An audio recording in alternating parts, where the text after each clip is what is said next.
Good evening, ladies and gentlemen. Welcome to the show tonight. We got a guest tonight. We're going to bring on. We got Anthony Forrest. Uh, this is a returned citizen to society, and he has some very important things to give the community, society, and the youngsters. You know, we want to bring on Anthony Forrest, and we want to welcome you to the show and thank you, my brother, for coming on the show tonight. Thank you very much. It's a pleasure to be here. My name is Anthony Forrest, and I've served over 25 years in and out of prison. There's about 33 men's prison and 3 women's prison. California has the highest recidivism rate in the whole country. It states every time that they let 10 guys out of prison, within 1 year, 7 of them go right back. And I didn't want to be one of those type of guys anymore. So I had to do some soul searching. And I come up with the idea of, if I have my own business, maybe I want to work more or for myself versus going out looking for a job and getting rejected. Okay, now I want to ask you, how much time did you do in the system? 25 years. 25 years total, in and out. Total in and out. In One and out. number. One number, okay. So you never discharged no number? Never. Okay. So it took you a while for it to register that you had to do something different with your life. Yeah, did it. Okay. I kept seeing this door that says help as I was walking the yard, going to the weight pile, going to the day room to watch TV, play dominoes, play chess, pinochle, but I never went inside that door. Mm-hmm. So when the judge finally gave me 10 years, I realized that he wasn't playing with me. He wasn't playing. He wasn't playing with me because they could have easily gave me 20 years to life. Right. And so when I went inside that door that said help was right there. Right. Now, when you went in, did you go in with any strikes? Yeah, I got 2 strikes. Okay, so that third one was right there at the door. It was right there. Okay, so it was a reason for you going into the system at the time that you did, and for that light to come on. See, this was a reality check, right? So you had you realized that point in life you had to do something different with your life for once in your life. Right. So you went in, and you got some tools. Yeah, a whole bunch of tools. Right. My toolbox is full. Right. You got some tools, then you start tweaking your engine. You start tightening it up a little bit. Yeah. You're shaking a little bit too much. Right. You start tweaking it. So you went into the system, and did you get married while you was in prison? No. Let me tell you how that went. So I was out in 2004, wasn't that Hurricane Katrina? Mm-hmm. I met this lady at Axel Gospel Church who turned out to be a usher. And the bishop asked us at the time that he needed some guys to load the trucks to go to Hurricane Katrina, and I volunteered. So when she came to bring some stuff, she said, "Oh, I got some more stuff I left, and I'll be right back." And I'm like, So when she came back, she said, "Hey, can I help you, brother?" So afterwards, I was in a program called the Men of Valor. She said, "After all this hard work today, a brother needs some solid food. Can I cook you anything?" I said, "Yeah, chicken." And black people like chicken, and I was like, "Yeah, let me see." In my mind, I'm saying, "Let me see if she can cook." Right. And so I had to call the director of the Men of Valor and ask him, and he said, "Okay, just be back home, before 9 o'clock." So I went, met her, ate her food, and so we started kind of like dating. So the Men of Valor closed. When they closed, I just went berserk and went back to prison. Ended up going back, did another crime, went back to prison. So I knew her address, so I wrote her and said, "Hey, I'm at San Quentin." No response. So when I got to San Quentin, finally after they gave me my 10 years, I wrote her again and said, "Hey, I'm at San Quentin, but I may be leaving, going to another prison, because San Quentin, I didn't want to be there." I did everything I could to leave San Quentin State Prison. But God, he had another plan for me. Yeah. So I didn't know I was going to get married. And so he started sending me to all of these help classes, self-help classes, started going to a mindful meditation, yoga classes, and gardening classes. And so I guess 2 years into me coming home, I get a letter saying, "Is it okay if I come see you?" And I was like, "Yeah, I love a visit." Sent her the paperwork. She got approved. Started coming every week, getting visits. And upon my release that Wednesday, she came to pick me up. Said, "This is where you stay now. This is your cell phone." And she said, "But I got one request, that if we have sex, you got to marry me." Mm. And I'm like, "Okay." So that Thursday morning, we went and got married at City Hall, and it's 5 years tomorrow, Wednesday. Tomorrow, okay. Okay, let me ask you a question. While you was in prison, while you was doing this 10 years? 10 years in prison. You knew eventually you was gonna make it back out because you had a set date to be released. No, I didn't know. You- I know that sometimes I mess up. Okay. Sometimes my attitude get in the way, and I be feeling myself, and I may get in a fight. I may get stabbed. I may get jumped. I may just something could happen. Okay. Mess me up. But what I'm saying, a set time is that you had a date. I had a date. You wasn't a lifer that. I wasn't a that goes lifer. for the- You had a set. You had a date that, that on this date, this is your parole date. Correct. But you could have got it extended. Right. Okay. So you wasn't an indeterminate sentence. You had a date. Well, I had a date. So in that period of you doing that time, something had to click from a little bitty light to a big floodlight Right. to realize eventually I'm gonna go home. I got to start working to do something different this time because I don't want to come back. Right. So it go back to that door that says help. So in the beginning, when they finally kept me at San Quentin, and I started going to all of these programs, and I started seeing all of the hip, slick, and cool people in them programs, I knew I was doing the right thing with change. And so as I started going, it seemed like the time started flying. And next thing I know, I had 2 years to go. And I'm like, what happened? All that time, all of that help, that knowledge of helping me do the right thing when nobody's looking, it's starting to pay off. And for me to write down a strategy for when I come home, that was really big. And I follow that blueprint to right now. Okay. Every day I look at it and say, I'm on target. Okay. I'm doing the right thing. I'm meeting the right people. Okay. And really, I don't have any friends. I don't hang out. And the most of the coolest people I meet, I'm washing their car, cutting their grass. Right. And so that makes me feel good to see them every week. Right. Exactly. So you came home from prison after doing the 10 years in prison, and you came home with a plan, and you executed the plan coming home. You started your own business. Right. Okay. So what you doing today? So not only do I wash cars and cut grass, I build vegetable gardens. I work at 6 different Oakland high schools, educating kids on eating healthy. I make kale smoothies like every week. You make what? Kale smoothies. Okay. Kale, Swiss chard, collard greens. Yeah. Put some Smoothies? Smoothies. Is that right? Okay. I was just in San Francisco last Friday making them for a tech company. Is that right? Yeah. Okay. I made over 300. Okay. I drink about 80 kale smoothies a week. I pass out about. A guy told me I do about 30,000 kale smoothies a month, and 100,000 for the year, Okay. or better. So today you have people working for you. Rest. You got 10 people working for you today. You done hired 10 people to work for you. All on parole. Ex-con. On probation. Yeah. Ex-con. You boss. Right. 10 people. 10 people. Okay. Okay. Now, how that happen? Uh, The reason why I'm asking you this, is because we got an audience here right. in the community, in our society, and we got youngsters watching this. We got all kinds of people watching this show on Saturday nights at 7 o'clock.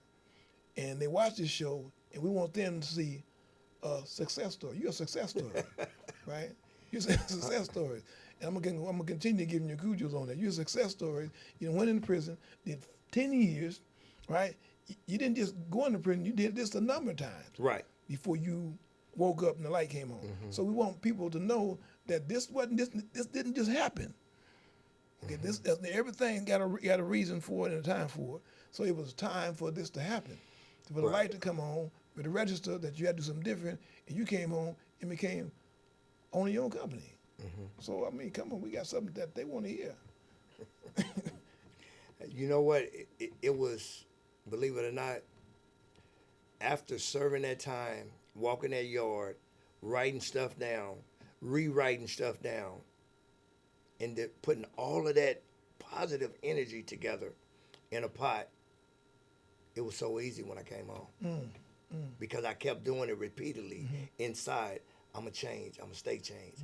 I don't need to hang around him because I already know he's probably still doing the same thing. Right. And so that allowed me to say, you know what?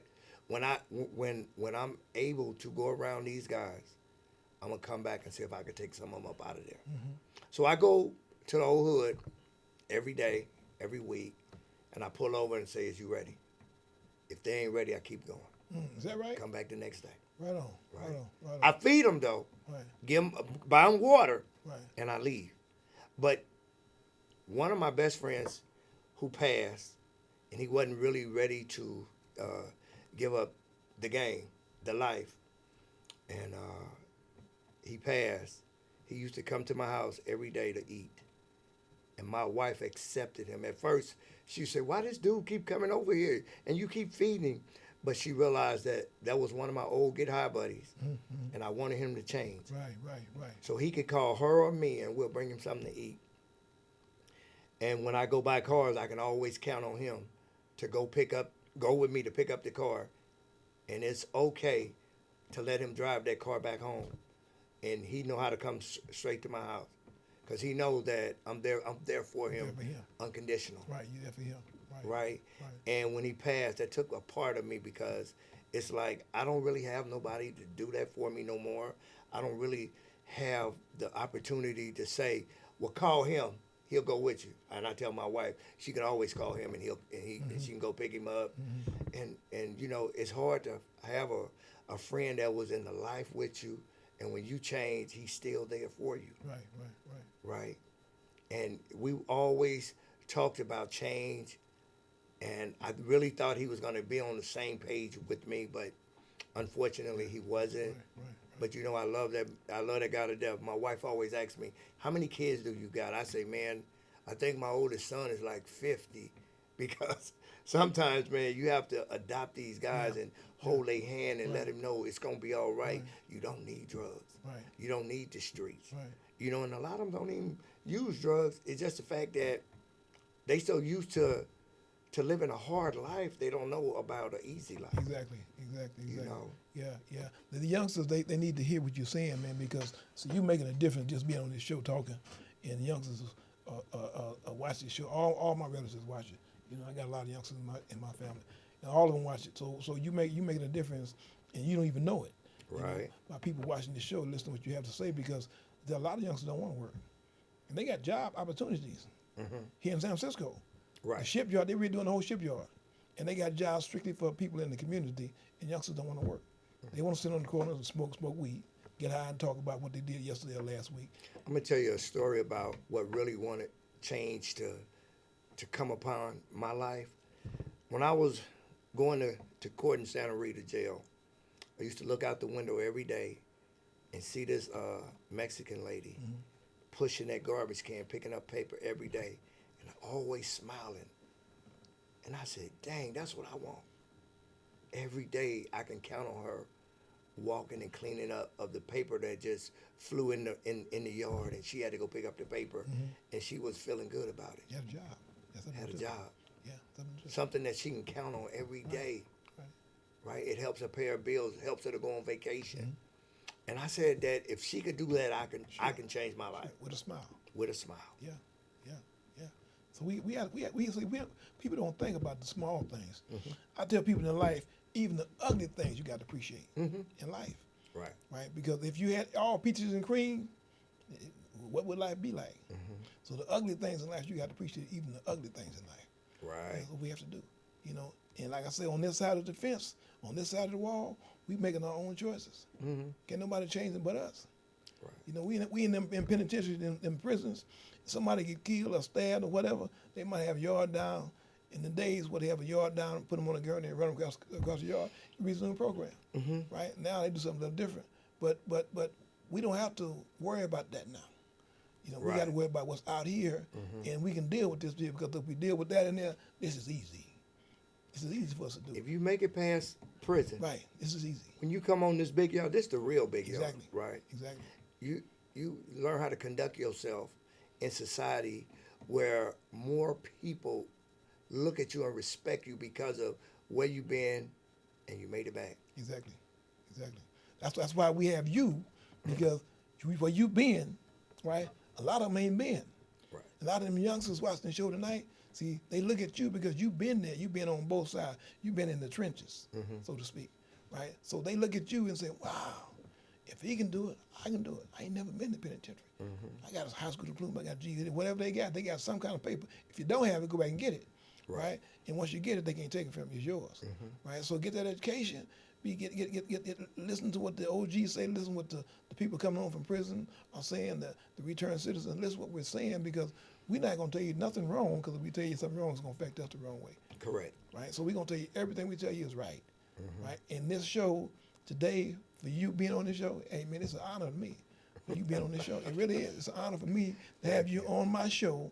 It really is, because you took time out of your schedule today to be on this show for 30 minutes and tell people who you are, how you got to where you are, and what you're doing with your life at hiring 10 people to work for a returned citizen. That's right. You know, so yeah, this is great. You know, so you keep doing what you're doing, and we're gonna continue to pay attention to what you're doing, and we're gonna bring you back on the show. You know, because we want the people in these living rooms today that's watching you on YouTube, because this is going on YouTube too. They can see it all around the world, right? We want people to see what you're doing, how you're doing it, and what you're gonna be doing next year. So next year we're gonna bring you back in a few months. The next year just right around the corner. Yeah, well, you know, one of my jobs also. You got some flyers here. Yeah. Okay, So let me see. tell you how I Let's spent see the about my job.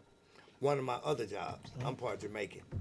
I work for a nonprofit called Planning Justice, and we hire guys on parole and probation. So I'm the casework manager at my job, and we've hired 20 guys right now. And this is crazy. I just hired my company to work for me, putting irrigation in on a complex in Richmond. Dig that. A complex in Richmond. Yeah. I got a complex that I cut the grass in. Uh-huh. I cut the grass, I trim the trees on a every other week basis. And I hired my company to go in and put irrigation in for me. Wait. Let's do it again. Let's say it again. I hired Planning Justice, who I work for, to work for me, Is that right? putting in all the sprinkler system. Wow. Tell Okay. me I'm bad. Okay. Let's say if y'all didn't hear, because I had to hear it 3 times. What the brother just said, if y'all didn't hear it, you know, this man is working for himself and has hired other people to work for him. For him. You know, to put it in the system you're talking about, that's a big thing. That ain't nothing little. You know, so you finna get a little money for that. Yeah. So hey, if he can do it, why can't you do it? You know, get up, man, and start doing something with yourself, because if we can do it, come out of prison, doing the things we can do that we're doing today, you can do it. It's just that easy. It is. You know, don't be like Mike now. We gonna leave Mike alone. We're gonna be like you. Right. And we're going to start doing things the way we're supposed to be doing things in our community, because it's just that easy. It's just that easy. I tried to put this on the screen. I don't know whether they can put this up. I tried to put it on the screen so it could be seen. But this is something that need to be looked at. I wish we could have put it on the screen so it could be go on the internet and get it. But we're gonna put it back up. We're gonna put it back up later on, and you can write this down and go on the internet and look it up and get in contact with this brother. This brother is hiring people in his job. He got a business, and he's doing something constructive in the community. Let's be part of this, man. See, we got to go into our communities instead of going out of our communities. We got to go into our communities and start helping people in our communities. We are the same people, right? So we got to start helping our people help ourselves. So we got to start giving back to our communities instead of going outside of our communities. Right. And that's what we got to do. We years ago, we left our communities. We started going downtown and going in other people's community, helping them. We got to go back to our community and start helping us. That's the only way we going to get back on the right track. You see, so don't be scared of your brother. Don't think your brother gonna do something wrong to you, because that in all cases that's not true, right? This brother here has his own business. So in the cases of today, go back into your own community. Start helping your own brother. You got a web page or something you can tell these people what your web page is, or your internet. Yeah. Okay, PlantingJustice.org. What is it again? PlantingJustice.org. .org. Okay, now we'll say plantingjustice.org. PlantingJustice.org. Just Okay. like what it says on the shirt. Right. So if you see it's on YouTube, go back and play it over until you get it. Because on YouTube you can do that, play it back and get it over, and you got it right. So help this brother help you. If you help him, he might hire you. He might have somebody coming home from prison, need a job. He might hire you coming home from prison. So we are here to help each other. Scratch my back and I'll scratch yours. That's what we got to do in our community. That's right. You know, help one another. You know, so we want to thank you, my brother, for coming on the show tonight. We really do. We really appreciate you being a part of this show, and we're gonna bring you back in a while. Next year, we got a few more months for next year. So sometime in the early part of next year, we're gonna bring you back, and we're gonna follow you. You know, we're gonna follow you. Hallelujah. Yeah, we're gonna follow you. Yeah. Because this need to be done. This need to be said. People need to see this. We got a show here for returned citizens. We got lifers coming home for long periods of time.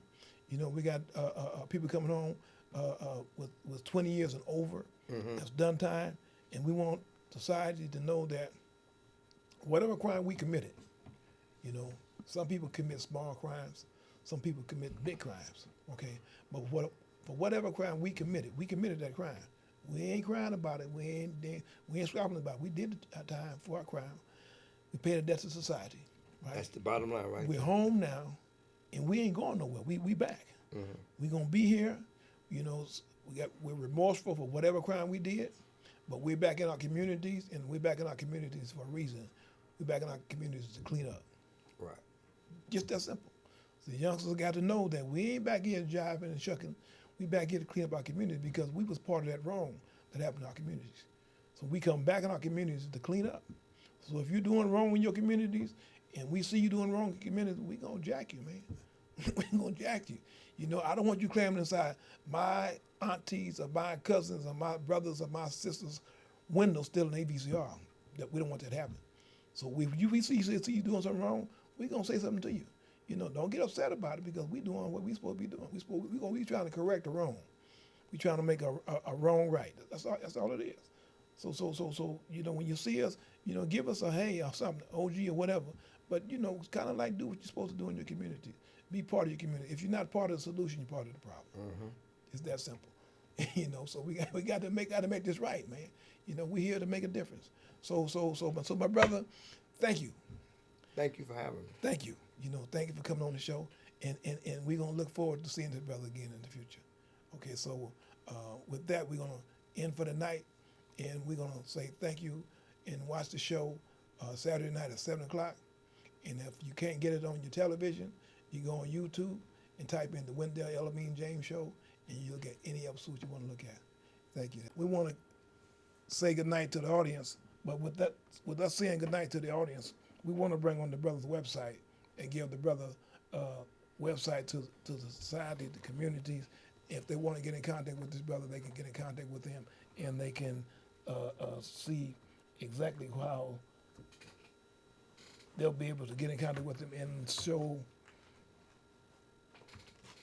what they need to get contact on the job, information that they need.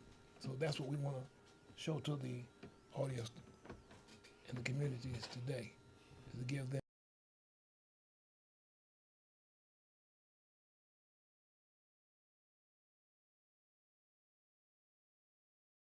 Well, I don't know. we somewhere here, Right there. The third button by the red one. but we're gonna make it happen. Right?